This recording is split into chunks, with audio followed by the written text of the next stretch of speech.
Hey everybody, this week we're talking about Black Phone 2. And then we're talking about good fortune. But as always, we start with movie news. And then for the second half, it's of course our spooky screen season. We also talk about birthdays in movies. And then of course we have to finish off with a Did We Know?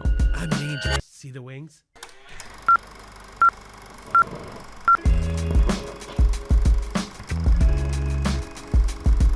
Hello everyone! Hey everybody. And welcome to another episode of the A-List Admission. Welcome. I'm Cheyenne.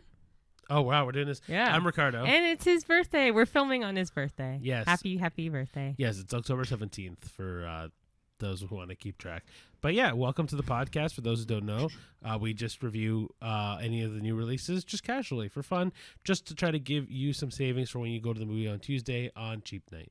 Yeah. Yeah. So Cheyenne kind of kicked it off already, but for the personal news, today is my birthday. We're not doing anything crazy anyway. We're just kind of just chilling at home. Which actually sounds really nice because we're always on the move, roaming around. So Yeah, and then if you saw last week's episode when we talked about my birthday, we kind of went into a whole deep dive about like how I'm a homebody. It's I guess the quick version of that. And then us talking about what introvert and extrovert was. But like the main essence of that whole conversation is that I'm a homebody. I prefer being at home. I like being home. So yeah, like we originally had plans to do different things, and very quickly was like, that's a lot of work. Let's just stay home. Also money. Like I'd rather just save the money. So yeah. But yeah, hopefully you'll enjoy relaxing. I always feel bad though that maybe that's why I like going out, because I'm like, oh, we're not doing anything. But I know sometimes like doing nothing is nice. So mind you, we are still gonna go out for dinner. Yeah, potentially. I guess we'll see how the day goes. Yeah. And then we're just gonna chill, watch more movies and stuff. Yeah. But we'll talk about the second release part. Go on. I am officially a British citizen. So I just got my dual passport, which was a long, arduous process. All thanks to my mom. TLDR, she added her first name later in life, and they didn't believe it. So they needed proof that she had added it after, like later on, not when she was pre-married. It's more than that. It was marriage licenses. So it was a birth lot certificates. It was. Sorry. I was He's filling in the blanks. I can do it. Okay, go for it. No, but it was, I had to send a lot of documents, and then some of them, they needed another version of a document, and some things in Canada we don't have compared to the UK. Anyway, long story short, I'm very, very proud to say that I have both citizenships now, and I got my passport in the mail, so yeah, I'm very excited about that. So now you're both Canadian and British. Yep. So yeah, I love that. I've been wanting it for years, and I finally was like, I need to do this, so I'm glad I did. Oh, I'll tell you something that my mom told me that I don't think we told anybody yet, but my dad's from Nicaragua, my mom's from El Salvador. My mom was telling me that if I get my El Salvadorian citizenship, I can get my Nicaraguan citizenship as well at the same time, so I can be a tri. Yeah, you can. Yeah, 3 is the most, I believe. You can get more if the country allows it. Oh. But so Nicaragua has a history of like not letting people be a dual citizen. But I guess because El Salvador is so close, they're okay with letting me to be a dual citizen. So that you don't have to go through Nicaragua? I have to do both. But yeah, I can be a tri-citizen. So what was your mother saying to you? The original thing was I can be a Canadian citizen and a Nicaraguan. No, you can be all three. No, Nicaragua wasn't letting me be more than that. Oh, now you can. Because it's El Salvador. If I had done like, let's say, British and Canadian, I cannot be a Nicaraguan citizen. But because it's another Latin country, they're like, because it's so close to Nicaragua that they allow it. Oh. Like if it was Brazil, they would still. Well, we'll have to find out. I'm telling you that's what it is. No, but either way, there's a lot of info that goes into filling out the applications. If you have all the stuff, though, great. But like, I didn't have my long form birth certificate. I had a short form, and they need like long, which I get. They need all the info they can. But yeah, I'm just really happy I have it now. Yeah, but yours was also asking for things that just didn't need to or exist. Yeah, I don't know. It was dumb. But yeah, no, I'm very happy to have it now officially. Yeah. Well, we'll go right from there into the movie news. Yeah. So 2 are a little bit on the sadder side. Yes. This particular one is from Good Morning America, this article, but it is widely known that Diane Keaton unfortunately did pass away on October 11th. They actually, though, have just revealed the cause of death, which is actually pneumonia, which is very, very sad. She was only 79. She's been getting a flood of like love notes and messages and stuff online. And I know the family has also been saying thanks for the like extraordinary love and support in the messages they've been getting. But yeah, official cause of death is now cited as pneumonia. That's crazy. That's so sad. And the worst part, I think, is that it's preventable. I guess, but I want to. So I don't know if it was through Good Morning America, this part, but I read somewhere that it was like bacterial pneumonia. Like it was not just plain Jane pneumonia, if you will, but like there was an extension of it. Severe version of it. Yeah. Okay, so then. And plus at her age, maybe it just how it reacted, I guess. The second of the 2 sad news was that Struzan, the legendary Star Wars and Blade Runner poster artist, as well as Back to the Future and Indiana Jones, he has passed away. What was his age? 78. When he passed away. He was suffering from Alzheimer's already, and he had since stopped making those iconic last-minute posters. And he couldn't remember making them. That's which the is saddest the craziest part. So his brother, Greg, had written on Drew's Instagram about something that Drew had shared with him, and this is the exact quote, "It is with a heavy heart that I must tell you that Drew Struzan has moved on from this world as of yesterday, October 13th. I feel it is important that you all know how many times he expressed to me the joy he felt knowing how much of you appreciated his art," which is end quote. Which is it's so sad to know that we had such a living legend in the world of art. That is gorgeous stuff. Is he the one who also did the Harry Potter? Yeah. Yeah. Okay. But that's what I mean. Like, there's a lot of movies that now, like, the art of like his art in posters is phenomenal. Like, I think every time I think of an iconic poster, I find out that it's him, and it's just insane to know that we'll never get that kind of style of art and posters ever again, unless he has relatives that are also artistic like that. And you never know. There might be some people who will have an eye like that eventually. I'm just worried in the world of AI that it just everything gets replaced that way. But posters aren't like that anymore anyway. Even before he passed, they're just computer generated crap. So anyway, last piece of news is a little lighter from Empire, and it is that Jim Carrey is actually eyeing the lead in a live action version of the Jetsons. And the director will be Colin Trevorrow. And if you don't know who he is, he directed Jurassic World Dominion, which did not get the best reviews. I was trying to be quiet. That movie is a hot piling, steamy pile of trash. Yeah, it was not good. It got awful. Like a 29 on Rotten Tomatoes. It's just not good. But awful. I can't knock him. He may have other movies I just haven't seen that are probably amazing. But there was talk that Jim Carrey 3 years ago said he was pretty much going to retire. He just wanted to vibe and like chill, whatever. But then this popped up. And if you're not familiar with the Jetsons, it's kind of like a space age version of the Flintstones, if you know of the Flintstones. It's the whole Jetson family, so George, Jane, Elroy, and Judy, and of course Astro, which is the dog, kind of in essence like a Scooby-Doo vibe. And it's just kind of like All in the not all. Is it All in the Family? I think I think it's so. kind of like the hijinks of a normal family or like Married with Children, but a kid-friendly version. They battle like work, life, school, etc. In Orbit City. But it only ran for a single season back in 1962. But then they did an 80s like revival of the franchise. They made a couple more seasons, a movie. Anyway, a couple directors over the last little while, Robert Rodriguez and Conrad Vernon, they have both tried to get these live action Jetsons movies off the ground, but so far they have kind of gotten tossed to the side. They're not really going anywhere. So this so far seems pretty solidified. There's no obviously notion of when it's going to be filmed or released or anything. Or if this is like fully confirmed that it's happening, really. So from what I've read, it seems like it's like 65-70% confirmed that it's happening. Especially that, they got Jim Carrey's kind of all in on doing the idea of this, which is interesting. I will say, I know you said that he was thinking about retiring, but remember, he has been in the Sonic the Hedgehog movies. Yeah, that's what I mean. They said he thought about it, but for thinking of retiring 3 years ago, he's done, so on and so forth. So we'll see what he does. So yeah, that's the movie news for this week. We'll go right into the movie reviews. Yeah. So the two movies we watched this week is going to be Black Phone 2 and Good Fortune. Yes. So these two movies we saw last night, and it was a double feature once again. There were some other movies that were slated to come out, and they are limited / didn't come near us at all. But yeah, let's get into it. So Black Phone 2, the director is Scott Derrickson. It was rated R for strong horror elements, violence, and coarse language.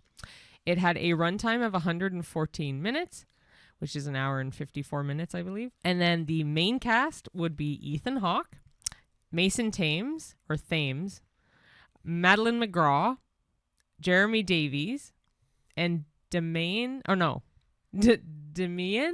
Bichir, I'm going to say. I guess so. I apologize if I butchered that. No, Damien's spelled with an A. That's why I'm confused. And the accent. Damien. Anyway, the spoiler-free synopsis is that 4 years after his escape from the grabber, 17-year-old Finney is still haunted by trauma.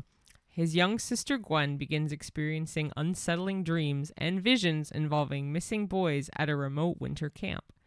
Believing there's a link between these new horrors and their past, Finney and Gwen travel to the camp amid a snowstorm. There, they begin to uncover a terrifying connection between their family history and a malevolent force that may have returned stronger than ever. Ooh. What do you think? So for Black Phone 2, I thought it was really good. I think it does kind of keep the pace of the first movie very, very well. Yeah, it did a good job adding an extension on a movie that was already really popular, and that when I rewatched it, I liked a lot more than the first rewatch for the original. Yeah, because one of the things that, and I think we've talked about this also in the past, sequels have a hard time keeping up. Or living up. And I honestly think recently for horror movies, the sequels have been better. Or Smile 2 and Black Phone 2.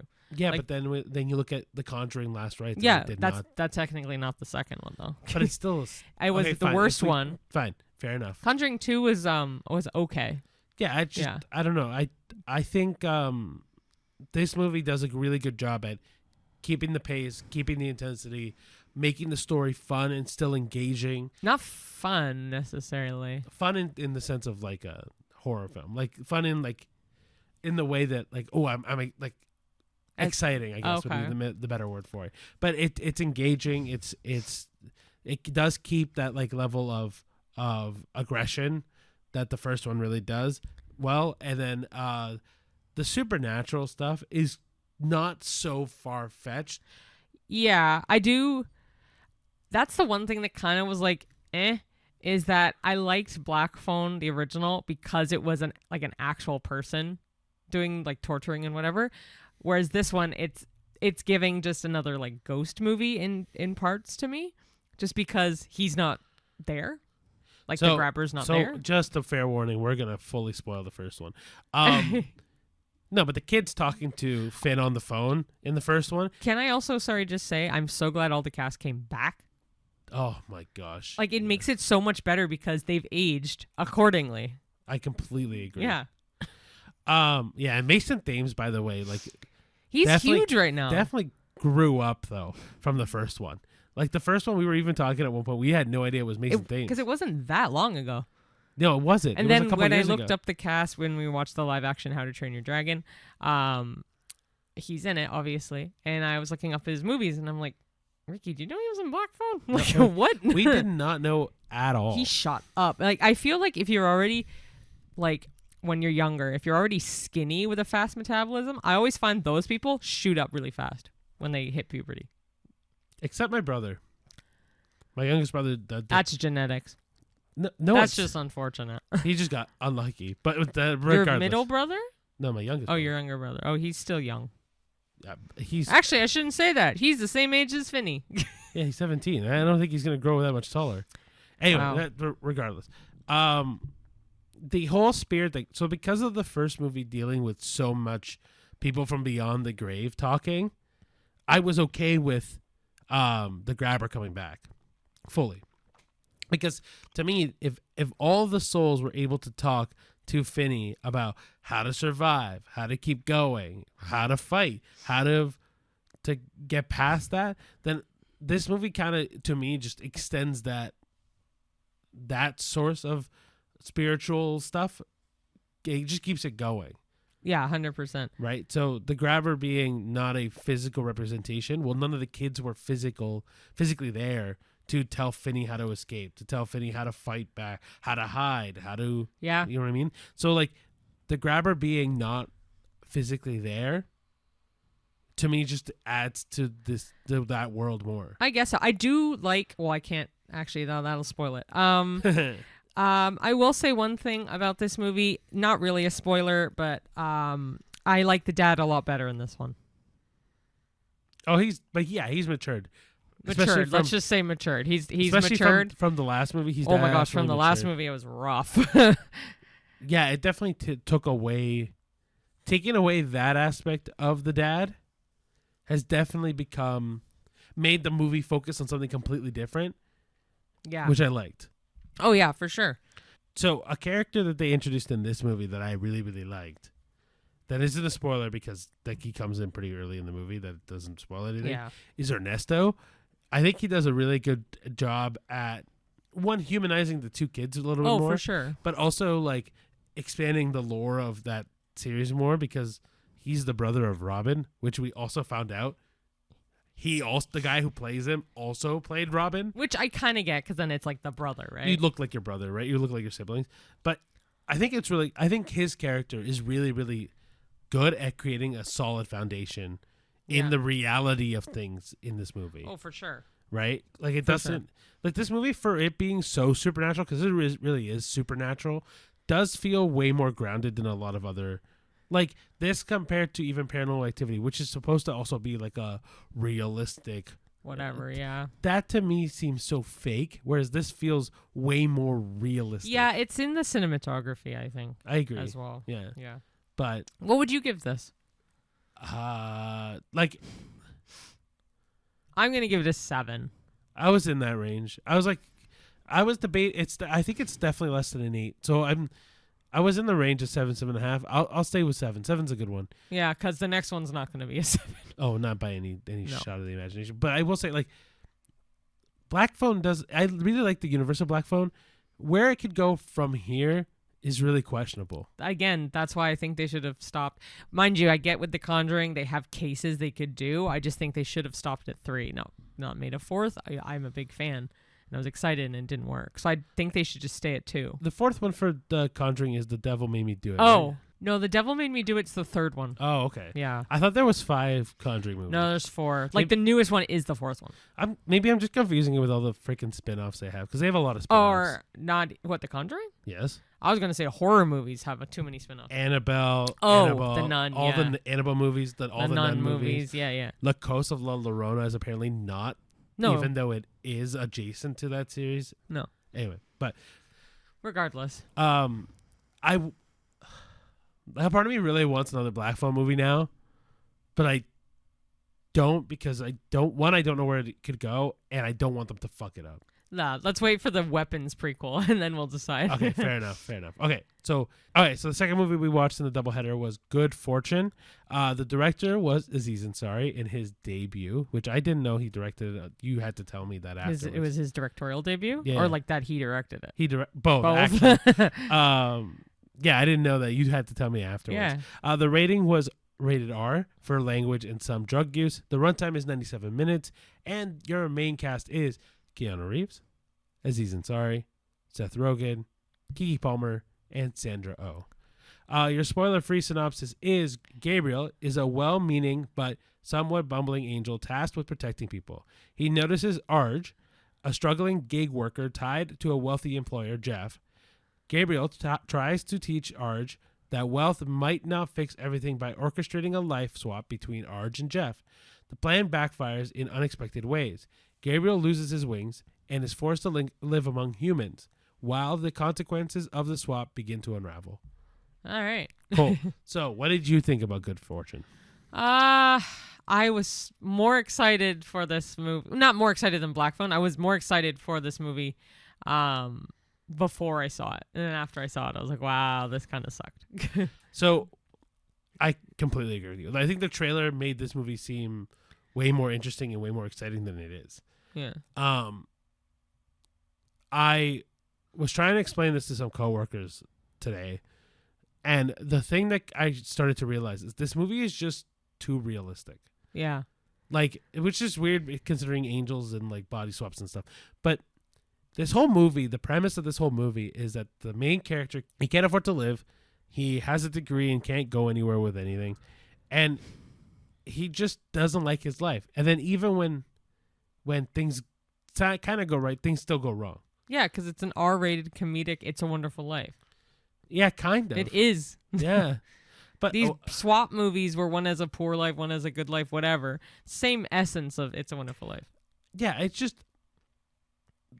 was just too realistic. I think this, and like the angel thing is kind of like funny. Like, don't get me wrong, this movie actually is really funny. There are a lot of moments when you have Seth Rogen and Aziz Ansari and Keke Palmer and Sandra Oh too, which is like cool. And Keanu Reeves, like you have a star-studded cast. This movie, all the acting was really good in it. The jokes landed really well.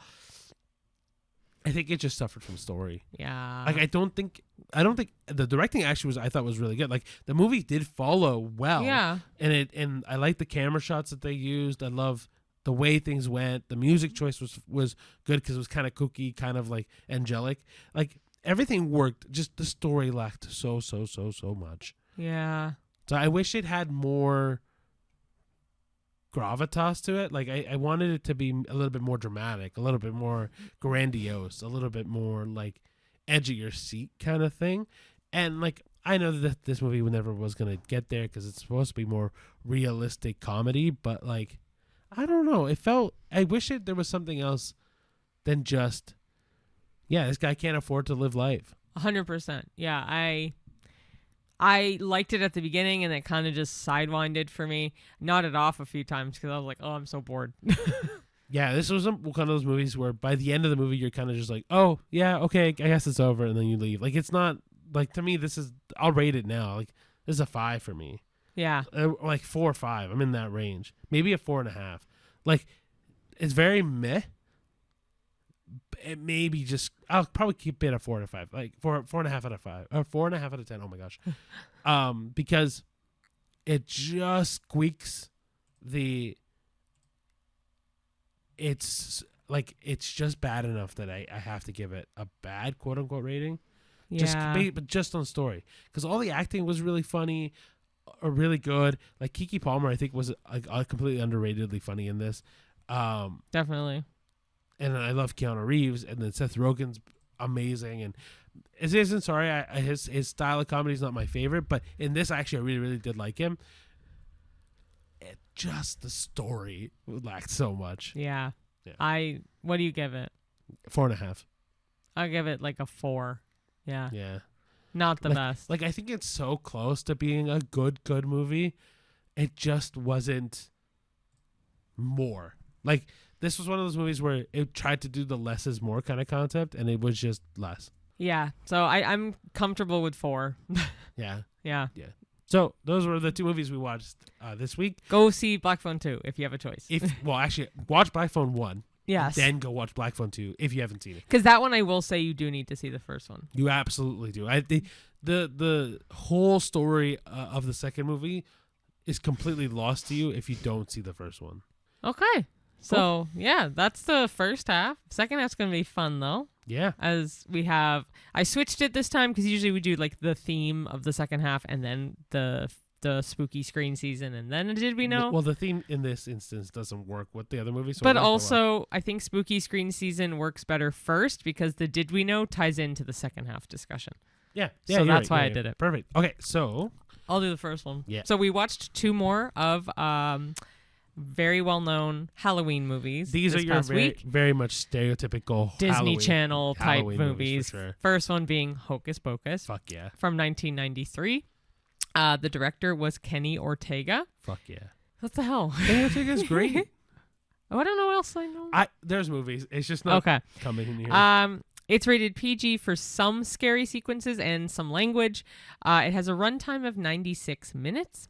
The main cast include Bette Midler, Sarah Jessica Parker, Kathy Najimy, Omri Katz, Thora Birch, Vanessa Shaw, Doug Jones, and Sean Murray. And the spoiler-free synopsis, if you have not seen this movie, is that in Hocus Pocus, 3 witch sisters are accidentally resurrected in modern-day Salem on Halloween night after being executed centuries earlier for practicing witchcraft. As they try to reclaim their youth and power by casting a spell on the town's children, a group of kids, along with an immortal talking cat, must outwit the witches and stop their wicked plans before sunrise. Perfect. What do you think about Hocus Pocus? Love Hocus Pocus. Then this movie and the next movie I watch them every year. They're cheesy as all get out. The next one, the cheesiest one, but this one's great, and it made a sequel. Yeah. Okay. So Hocus Pocus I like more than I like the next movie. Yes. Well, I was going to say the Hocus Pocus 2. Oh, I don't like Hocus Pocus 2 as much at all. I mean, it's modernized, which is fine, but like this one's just great. Like it's just quintessential Halloween. This one definitely this is one of those movies where you put on around in October and you immediately feel all Halloweeny. Yeah. Like I know people in the States don't have Thanksgiving in October, and Canadians we do. Oh yeah, we just had it. Happy Thanksgiving as well. Happy belated Thanksgiving. Yeah. Where's a week off? Anyway, but yeah, so this is one of those movies where Americans, I can absolutely imagine, put this on October 1st to feel Halloweeny for the entire month. Oh, for sure. Right? Whereas us, we put it on October 1st, then we have to recycle and go, oh, happy Thanksgiving, and then go right back into it. Kind of. I mean, I would rewatch this all the time. I think it's great. And when I used to watch it, I thought Thackeray was so cute. And like just the whole vibe was fun. And the bullies are funny. Ice. They're dumbasses. They're completely dumb. Yeah. I honestly, as it goes for Disney bullies, they're the dumbest. Like I think so. Yeah. The fact that one's called Ice makes no sense. What was his real name? Like Eugene or something? I don't. Yeah, it's a remember. really nerdy. But name. I don't understand Ice. Like why Ice? Like why would you want him to be called Ice? Because he's slick. I don't know, but the fact it's shaved into the back of his head is also insane. The other one, his laugh is the most annoying laugh on the planet. Like it's literally all he does. Like it's I'm like, very go foghorny. Yeah, very much foghorny. Or foghorn. And then is the main character named Max? Yeah. Okay, because I'm blanking. There's so many. Max is a very common name anyway. But Max is also stupid for giving the kids the shoes. He's on a bike. He was forced to, I guess. The second peer pressure. The second those bullies talk to him, take off. Yeah. He didn't have to engage. I know. I don't know. It's just part of the story, man. Also, Max is a dumbass. Like, who lights a random ass candle in a He wants to look cool for the girl. And lighting the candle was cool? Or is it because it would start the curse that he thought he'd look cool? Well, there was no lights in the house, so he just figured let's light the house with a candle. I guess, but like he must have known he was only going to pop in for a second. Well, he also just naturally maybe thought like, oh, that virgin myth is fake, a myth, and it wasn't. There's a lot of adult innuendos in this movie. But also, I was going to say, what a great way to out yourself as a virgin. Yeah, and then like the Zabos, was it?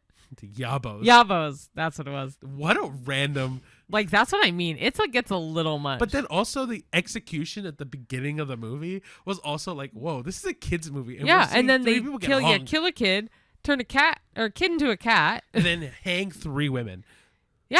Like it's actually kind of crazy. Everything. Yeah. Well, so actually, apart PG, from PG, I guess still though. I don't think should be PG. But anyway, maybe PG-13, but back in the 90s, I don't know. No. But I'm saying like if this movie came out now, this would be like a PG-13. PG-13 movie. But I'd give it 8. Wait, they also tried to cook the witches in the kiln at the school. They tried to cook the witches, or the witches tried to cook the kids? No, because remember they go into the oven that all the clay things are going to. Then they tried to cook This is a terrible movie for kids. I don't know if you heard me. I give it an 8. This is a 7. I'll say 7. Okay. This movie. So this is one of those Halloween movies. I'm gonna get crucified for this. It's not one of my favorites. It's not one of my favorites either, though. By any means, though. It's not one of my favorites. But I'm trying to think what else. Okay, I'll do 7.5 because I'm gonna tie it with the next one. Tie it? Oh, the second one's getting significantly lower for me. But like, okay, well, but wait, but like to me, Monster House, Paranorman, like the movies that we even talked Corpse about, Bride, Nightmare Before Christmas. those are Halloween movies. Yeah, like this is, it gets you going. But I prefer it over like Frankenweenie. Yeah, I get. It's on par. That one's not that my favorite. Okay. Anyway, all right. So the second one is Halloweentown, 1998. The director is Dwayne Dunham.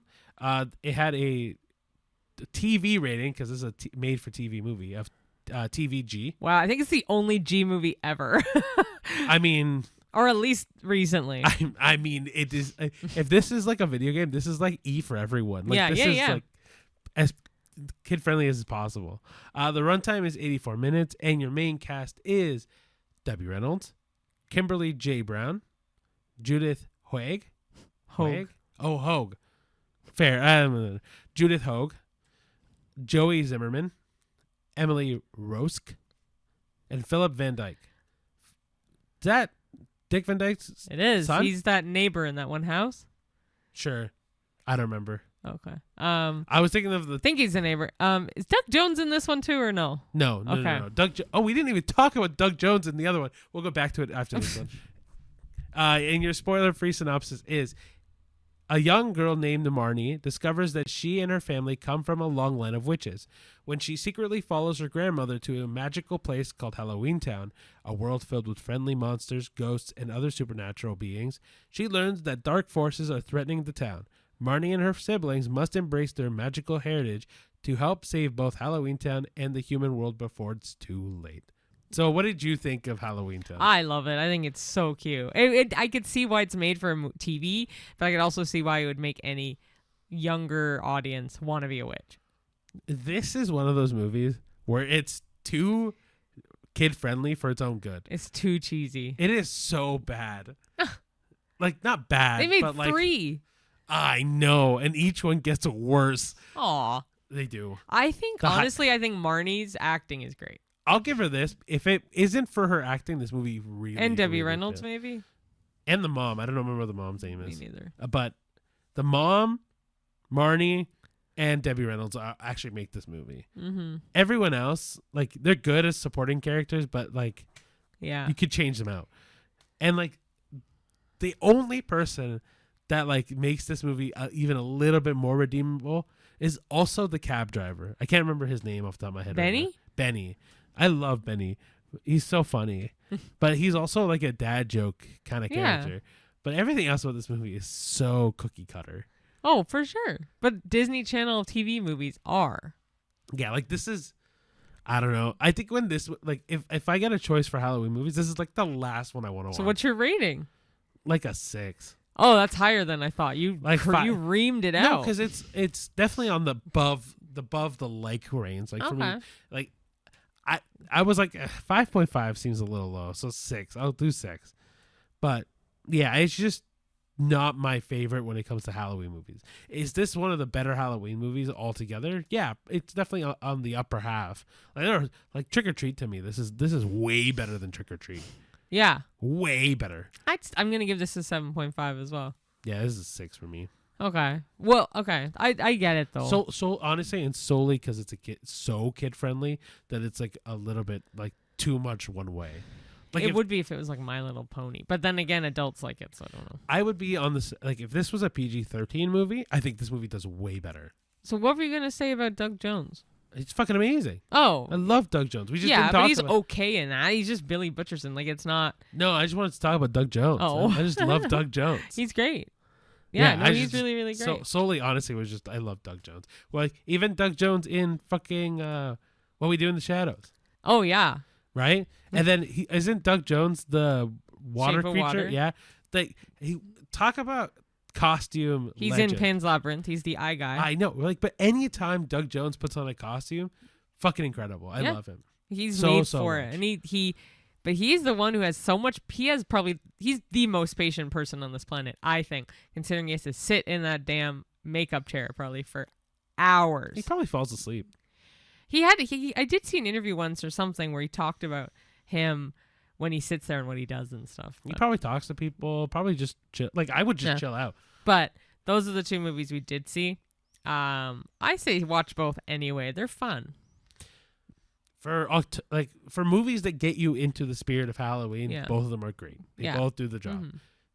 Yeah, that's all I got to say about it. Fair enough. All right, so now we're going into our birthday-themed movie discussion list.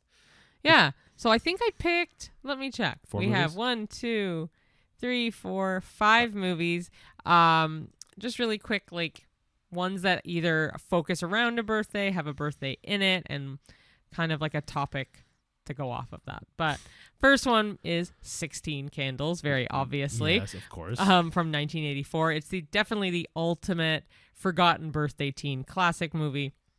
Have you ever seen it? Yes, with you. Yes, I know. I know. Oh, sorry. I didn't know this was a thing. It's okay. But then 2, how do you think it holds up today? Do you think it's also cringy like Halloweentown, or do you think it's like sweet nostalgia?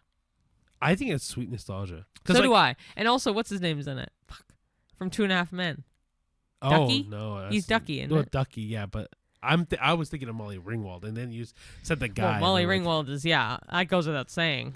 I think the thing with any John Hughes movie is that it stands the test of time so fucking well. Yeah. Right? And I think...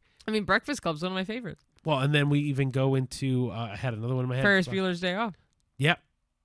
Yeah, and is Home Alone also one of my favorites. I think John Hughes also did Home Alone. Yeah, like John Hughes movies are just incredible. Yeah.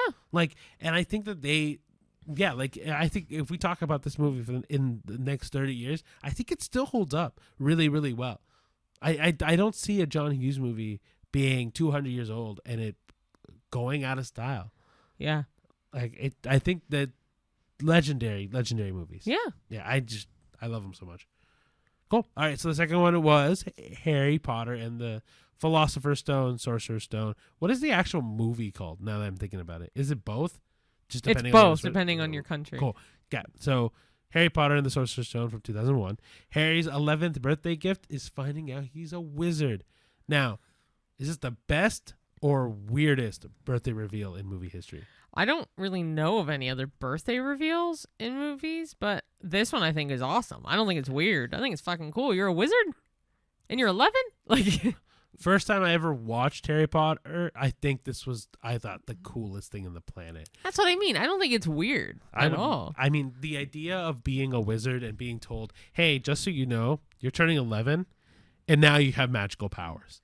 But also I'd be fucking pissed. Like, this whole time, you could have probably been known about being a wizard at 11 sooner, but your damn aunt and uncle screwed you over. I mean, he was definitely showing powers already anyway. And they were trying to hide that and say it's rubbish and whatever. Sure, but you can't do anything with it until you're 11 anyway, unless you had magical parents. Yeah. Which, yes, Harry has magical parents, but they both died. So but you don't need it if you don't have magical parents, like a mudblood muggle. No, but I'm saying, like, in Hermione's case, yes. Like, she wouldn't have literally done anything with it until she was 11. Yeah. Right? But, like, Ron, he could have started training some magical stuff because both of his parents and obviously all of his brothers and his sister all are are all wizards or wizard sorry, what's the female version? Now I'm like blanking. Witches, thank you. They could have helped him get stronger, right? Mm-hmm. Harry, that's why I'm like, when Harry gets told he's a wizard at 11, and it doesn't faze me that it's too early or too late because he can't do anything with it anyway. Yeah. Yeah. But yeah, I don't know if it's the best all time ever, but it's definitely up there. Yeah, because I, again, don't really know offhand of any other reveals. Yeah. But I think it's a great movie birthday reveal. Next is Alice in Wonderland from 1951. It has the unbirthday party, which kind of flips the birthday tradition upside down. So do you think celebrating an unbirthday would be more fun than the birthday itself? No. Because technically an unbirthday is just any day except your birthday. But if you actually plan for an unbirthday party, you could make it more fun. Yeah. Because then it's outside of a theme necessarily. Like, you know what I mean? Yeah, because like in my brain was like, well, then your unbirthday is the other 364 days a year. Yeah, that's the point. Right? That's yeah, what no, I Mad get Hatter it. even says that. Yeah, no, I know that. But I'm like, in my head, I'm like, well, then what's so special about those days? Like, I kind of what you were saying. Like, if you plan, like, for example, June 30th as your everyone's unbirthday day between your group of friends, then it's a fun thing because then you can make it an event, right? But if you just celebrate a random day, it goes, oh, it's on my unbirthday. Well, yeah, so was yesterday, and so is tomorrow. You know what I mean? Like, to me, it just loses so much meaning that way. Yeah. Yeah. Okay, so the fourth one is Tangled from 2010. A birthday marked by lanterns and long hair freedom. So, how did Disney turn a birthday tradition into a tearjerker moment? Because then she kind of finds out that she actually has royal parents. Eventually, she finds out she has royal parents. Mm-hmm.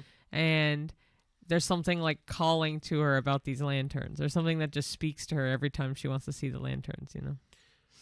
And she's like, it's like essentially like, it always lands on my birthday. And like, so for me, it was multiple things. So one, his name, what's Flynn, right? Flynn Rider is his name? Yeah. That guy. So the realization, because if you're looking at it from a character, like from an audience point of view, it was Flynn's moment. He knew he loved Rapunzel. yeah. So then any of the lanterns immediately go. Anytime people see those lanterns now, they just think of that scene on the boat with them doing that, right? And it's literally the moment where Flynn goes, fuck the money. I want to be with her. Yeah, it's very right? sweet. And that's super sweet. And then the short, like the long hair freedom thing, very much is just her reclaiming her power and like being able to separate from someone who doesn't have her best interest at heart, no matter what that person says, right? So it's a mix of her being stuck and then getting free, and Flynn evolving past the selfishness that he started the movie with. Right? So it's it's a birthday because the lanterns celebrate her day of birth, literally, and she just doesn't know it. To so much encompassing that one day that is bigger than her. Okay, last but not least is Peter Pan from 1953. So Wendy's birthday eve marks her last night in the nursery. So what do you think about the bittersweet link between birthdays and growing up, especially in this one because it is a big one for her? But in this movie, so maybe because it's older, they do make a much, and this one's in England, yes. Yep. There is a Big Ben, remember? I was gonna say there's a much bigger emphasis in this about growing up. But if I saw a guy that comes in and like, "Ooh, I'm gonna take you to Neverland," which I guess is the whole point of not growing up, but like, I think I'd be too wrapped up in the adventure to really care how old I was. No, but in this, she could not stay in the nursery anymore. Yes, no, like she had to have a big bedroom, her own room. Yeah, you know. So in terms of, sorry, what was the question? It was like, in terms of growing up. What do you think of the link between birthdays and growing up? At least in this movie, because for me, I think, that does like it's a very important thing for her family to know that, hey, you're essentially a woman now, so you're gonna get your independence, your own room, your own world outside of your brothers. But she doesn't want that. She loves the nursery. She loves being with her brothers in that room. She doesn't want to leave. So Peter just happens to come at the right moment to say like, hey, let's just like one last hurrah, essentially, even though she doesn't know how long she's gone for. In essence, she's only gone for not even an hour. But yeah. I think, well, this movie also shows her how much she has grown in of itself, right? Mm-hmm. She becomes that like mother figure to all of these characters. So she realizes that by being there for so long, she's grown up anyway. So I think it's one of those things where it's the realization that you grow up without realizing, but also just because you grow up doesn't mean you can't have fun. Yeah. And you can't have those moments of immaturity, right? Yeah. Like even now, how many times have we joked about that we're like immature adults? right? Like we talked about, let's just stay home and watch movies. Like this is what we love to do, is just watch movies. Yeah. And like, dude, I remember sitting in front of the TV when I was younger, just watching movies. Yeah, or TV shows, like in general, just watching something that's entertaining. So even though we grow up, you hold on to the stuff that makes you young. Yeah, and if you want to live your life and buy the stuffed animal, have the funky glitter pens, do it. I say just be, if you're always young at heart, then you essentially never age mentally, which is not necessarily a bad thing. Obviously, maturity to an extent, but you gotta have fun. I think it also increases your level of energy. Yeah. Right? Like, if you think young, you are young. Like, you get more spry. You get more energetic to things. You want to go and do things, right? Like, even for me, who's a homebody, my brain goes, ooh, I want to play video games. Ooh, or like for me, I'm like, oh, I'd love to go. Like right now, I'd love to play mini golf. In this exact moment, as I'm saying this, I would love to go mini golf. That sounds like fun too. Like But like it's just the natural way of things. But there's ways to hold on to both. Yeah. Okay, so that is our like mini movie birthday list discussion thing, and then we're gonna go into our Did We Know? There are 4 facts. 2 of them are movies we talked about, and 2 are not. So I'll go into the first one. Sure. The movie 16 Candles, again from 1984, was filmed in a real Chicago suburb, and the cast celebrated Molly Ringwald's actual 16th birthday on set during filming. Did we know? Did we know to which one in particular? Both. Because, well, for me, I didn't know either. So I knew that they celebrated her actual... Oh, actually, I didn't know it was their 16th. So I'll say no. Okay. But I did know they celebrated I knew they her celebrated a birthday. I didn't know it was 16th. That's kind of cool. That's really cool. Oh my gosh. We're the same person. Get out of my head. The second one is in Harry Potter and the Sorcerer's Stone, 2001. Harry's birthday scene was shot in a cramped hut set so small that Daniel Radcliffe's head kept bumping the ceiling between takes. Did we know? No. Did not know that. Poor guy. I thought it looked big enough. I guess not. Damn. I don't know. I guess they did a great job at the movie stuff. Yeah. But yeah, no, I definitely thought he was big enough. The next fact is a movie I have not seen. Same. Okay, perfect. I know of it though. We talked about it one time. I can't remember when, but so in 13 Going on 30 from 2004, Jennifer Garner's 30, flirty, and thriving transformation happens the day after her 13th birthday, and the studio released the movie near Garner's real-life birthday for extra fun. Did we know? No. That's pretty cool. I've heard it's good because I know it's Mark Ruffalo and Jennifer Garner as well. Yeah, I know. I love Mark Ruffalo. That's really old now. Both. Holy, it's 21 years old. Yep. Wow. And the final one is the Toy Story franchise actually starts because of Andy's birthday, the day he gets Buzz Lightyear. The date was chosen to reflect a milestone age when kids' imagination begin to shift from plush toys to action figures. Did we know? No. So I knew it was on his birthday, but I didn't know the rest. I didn't know, which in essence, though, that makes sense. It is kind of kick off the movie because he's absolutely growing up. So, and you see the strange things scene where his whole room changes from cowboys to space age and aliens and like Buzz Lightyear stuff. So 100%. It shows his maturity, and I think that ties in with Peter Pan really well as well. Yeah, I mean, in the first Toy Story movie, absolutely, you see it, right? Like, all the kids come to Andy's birthday party. They organize a whole thing about getting the army guys to go downstairs to sneak at what he's getting for his birthday. And then them planning on, oh my gosh, all the kids are coming. What's the size of the present? Who's going to come into who's going to screw up their relationship? And that's exactly it, right? The whole hierarchy changes. It's just, man, I think Toy Story is just, I think it's, I don't know if we've ever said this, but I think Toy Story is probably the best animated movie that's ever come out. Ever. Oh, man, I got to go through a list. It's one of my top favorite movies ever, for sure. And I've always wanted an Andy tattoo on the bottom of my foot, but I'm not going to get that because it, 1, rejects really fast. 2, most artists will say no. And 3, it fades really fast. So I'm just not getting it. But I love the idea of that. You can always just get Andy. I know, I don't like that either. But we say to infinity and beyond a lot to each other 100%. Too. So yeah, it's quintessential cartoon, but that ties in the birthday thing really well too. Beautifully. Yeah. Like I don't think, doesn't also Molly, Andy's sister, get? Oh no, it's for Christmas that she gets Jessie. Yeah, that's in the second one though. Well, I mean, I know in the franchise. We were talking about franchise, but yeah, no, I think movies and birthdays are always going to be synonymous with each other. Yeah. Because it's another way of telling a story of growth and change and just the natural progression of life. Yeah. In ways where, like, people will always experience that, right? Whether you're a kid and you're turning 13 or you're an adult going on 50, right? Like, it naturally just progresses through life. And there are so many stories that tie with the natural growth of life. For sure. Yeah. So this was a good topic for today. Yeah. Well, I wanted to do birthday theme because you're a birthday boy. Yes.